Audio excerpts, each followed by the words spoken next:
you to the point with him yet where you feel you can do whatever you want to in terms of the game plan, or are you still holding him back a little bit?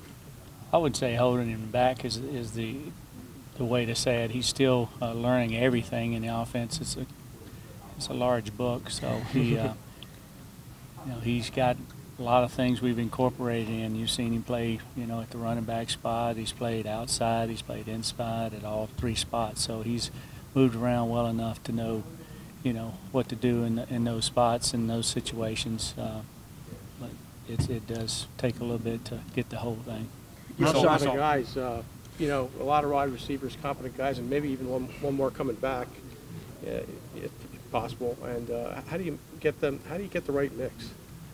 Well, the ball tends to find a guy that's open, and your reads take you through the progression. That's why you see one guy have a big game and maybe another guy not have a big game at times. So we go through our progressions. We go anywhere from empty sets to 2 back to 1 back to all the different ones. So the game kind of dictates that as it goes through who they want to leave open or who can get open. Sometimes matchups dictate that too. So I know Nelly's had some huge games early in the year where the matchups or the ball took it that way, and Alshon the same way. So I think each game you'll see different guys, whether it be Ertz or we got a lot of, unfortunately, there's only one ball, and there's a lot of guys that can catch it.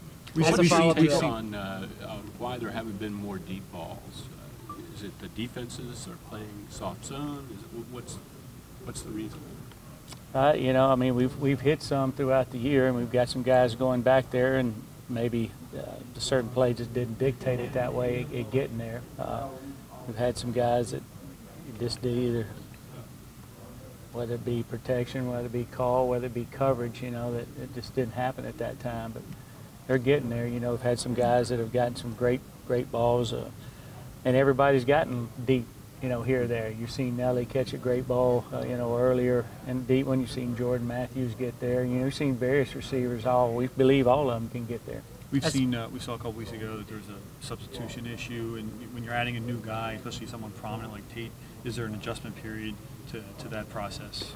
Well, whenever you play a lot of different personnel groupings and different people coming in and out of the huddle, and you could have crowd noise involved in other situations like that, communication sometimes become your that's the problem. You got to be on point with that way and communicate, and there will be some issues that way. You just got to do a better job of communication. We work through that, and I think you've seen it pretty clean here recently.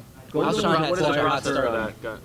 process for that? How does that work in terms of getting the right guys on the field, relaying that? When you play different personnel groupings, guys either have to get the guy they're coming in for out, but when a guy plays multiple positions, like we've got several guys that do, then you have more than one moving part that way. And like I said, sometimes crowd noise or that pays a part of it when he's telling you to get out or get in, and you may have heard one thing or didn't. So is it the players tagging each other in and out? You got some of that. You have some of that. So obviously they know when certain groups are coming in, which ones are coming out. But when you have guys playing multiple positions to try to get them in the right situations, that happens. Coach, Golden was acquired for a 3rd-round pick. That's a pretty steep price for somebody who may only play 8 games here. How much pressure has there been to get him integrated as quickly as possible and as effectively as possible? Yeah, I wouldn't call it pressure at all. It's one of those that you've got a really good player and you want to get him in the game at certain spots that he's good at, and we've got a lot of good players that we have that way, whether it be running back or tight end or whoever that is. So we just want to win the game. Alshon had such a hot start to the year when he first came back. Why has that slowed down in these past few weeks?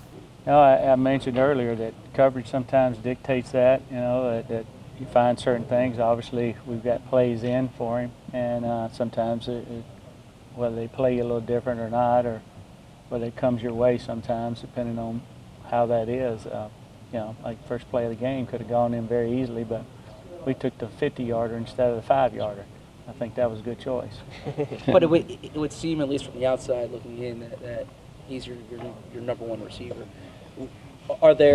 Is there a goal each week to try to get him X amount of targets? I think that's for all our guys that have the ability to make plays, that we go through a game plan, and Coach does a tremendous job of making sure that they're plays in there. And again, the defense can play you a certain way to maybe take a coverage that takes that number one that you put in, all of a sudden not to be the number one, maybe becomes a 2 or a 3 easily. So that, you know, that happens. How's he deal with those 3-catch, 4-catch games? It's great. I mean, all he cares about is winning. You know, it's a super room. They know what it takes to win a championship. They know it's a team effort. They know if we have to ground and pound, they'll make the blocks as necessary. I think he and Nelly both been around here a long time and doing a lot of things that people don't see, that don't show up on the stat sheet. Nelly had a tremendous block that gave us an opportunity to win the game, and then you know, he makes a catch, you know, the touch he has, and he puts us in position to win the game, and we do. So those things, when you come back in, they may not show up, like I said, but the guys know it in the locker room, and if you watch the tape. What's an example of the progress that you've seen behind the scenes with Golden Tate that lets you know that he's coming along, progressing nicely?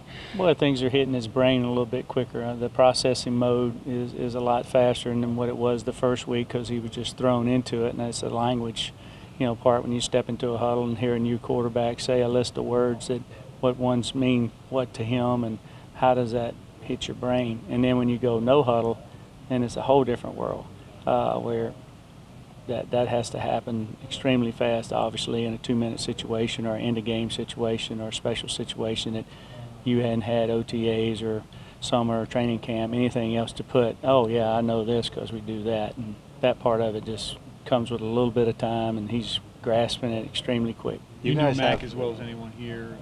You know, how difficult has it been, or when you have seen him, for him to kind of miss almost his second season? Yeah, and you know, and it's been difficult. We've had a couple of injuries, unfortunately, in our room that both guys are, you know, we counted on when we started the season and not there. That's part of this game. Obviously, having a closer relationship with him, I hate it for him because, you know, he had a tremendous year last year and was starting to, you know, show up, blossom into a career, and then have a setback like that is frustrating. But he's in here. He's a solid teammate.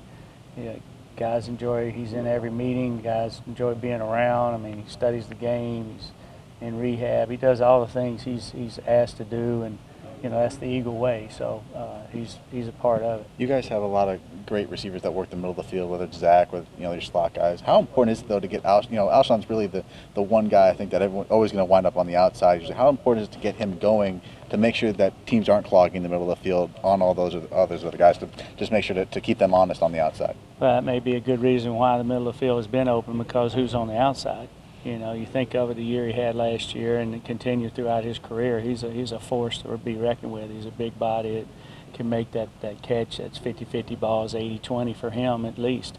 So those opportunities. And we move him around too. He's in the middle of the field also, and trying to give him opportunities. And everybody moves around. That's a great thing about the offense. Coach B is great about being flexible and having, you know, a lot of different personnel groups, a lot of different sets and formations and motions and shifts, and those things, you know, bring a fresh look every week to maybe a same play. Do you see the fear with the you mentioned coverages earlier, that might dictate why Alshon has not seen as many things. Are you seeing that on film? Are you seeing coverages roll his way, leaving other spots open? Maybe not necessarily, you know, dictated for him. It may just be a case in point that coverage would have taken away where he was the primary, and then he becomes a secondary. So, you know, one-on-one, and that's a one-on-one ball. I'm talking, you know, zone or certain coverages where you see certain things where they do want to roll to a side one way or the other. What's the scouting report of Washington secondary?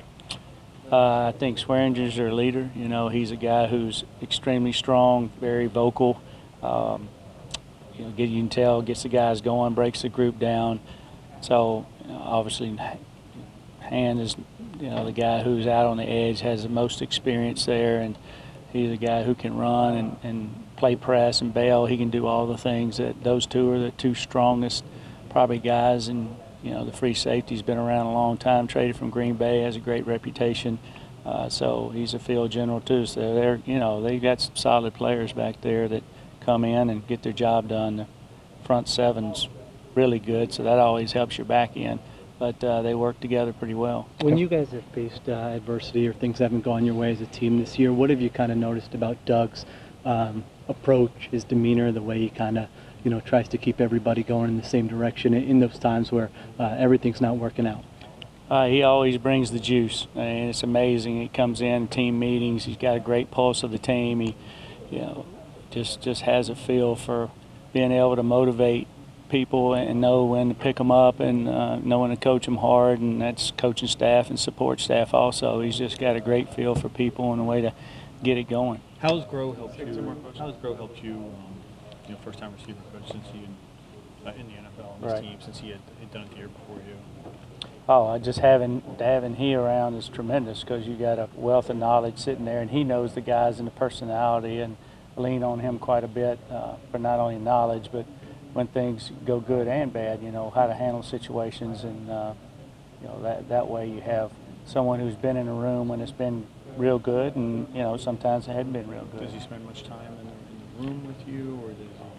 Oh, all the coaches do. We install his groups, and then we break up, and then we come back together, walk through. So all those things, he's a guy who coaches, all the positions. But I lean on him obviously and ask those questions if there's something that you want to know. That's the guy to ask, and he's right there. So and he has affinity for that position and recruited those guys here, in some free agency, and obviously coached them. So it's a great relationship knowing how that guy ticks. Anything stand out that when you asked him that kind of helped you a little bit in terms of? Probably somewhat delivery-wise, and like you said, they're grown men. So, how to handle when you may have a big game, or more importantly, when you don't have a good game, or many balls don't come to him, what experience he's had with those people, and, delivery of the message. Everybody's different, so.